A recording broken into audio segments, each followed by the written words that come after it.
I denne øvelse skal du arbejde med to forskellige opstillinger på en tekst. En med punkttegn og en med tal. Dokumentet er en bageopskrift, hvor der øverst er en opremsning af ingredienser, og nederst nogle punkter, der skal følges trin for trin. Vi starter med at åbne det dokument, der hedder bageopskrift. Du trykker på filer og siger åbn. Og så finder du dit dokument. Det kan ligge forskellige steder. Mit det ligger lige på skrivebordet nu her, men du ved, hvor dine øvelsesfiler de ligger henne. Det er vist i en anden video.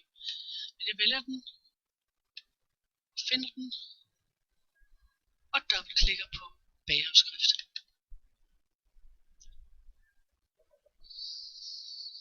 Nu skal vi have sat punkttegn på ingredienserne. Vi starter med at rulle lige ned, så I kan se det hele.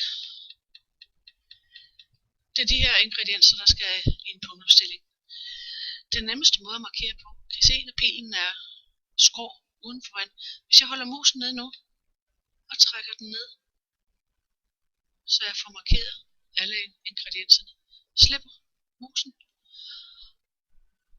og går op i gruppen afsnit og klikker på opstilling med punkttegn. Og automatisk er der punkttegn på. Vi skal ned og kigge på fremgangsmåden. Og i stedet for med punkttegn, så skal vi have nogle tal på. Jeg går op på nøjagtig samme måde. Får musen ud i kanten derude og ude i margen. Holder musen nede. Trækker ned. Så linjerne er markeret. Og går op i gruppen afsnit og klikker på opstilling med tal eller bogstaver. Og straks har du en nummerering af alle dine fremgangsmåder.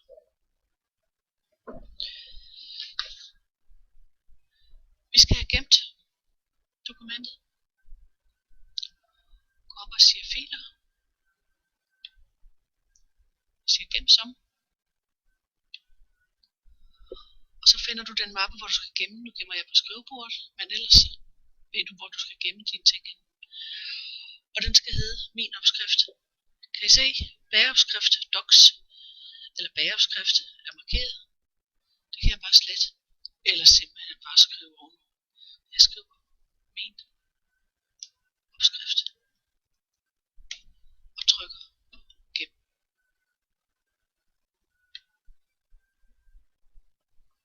Nu er filen gemt. Du kan se navnet oppe i top, og vi kan lukke dokumentet oppe i højre hjørne.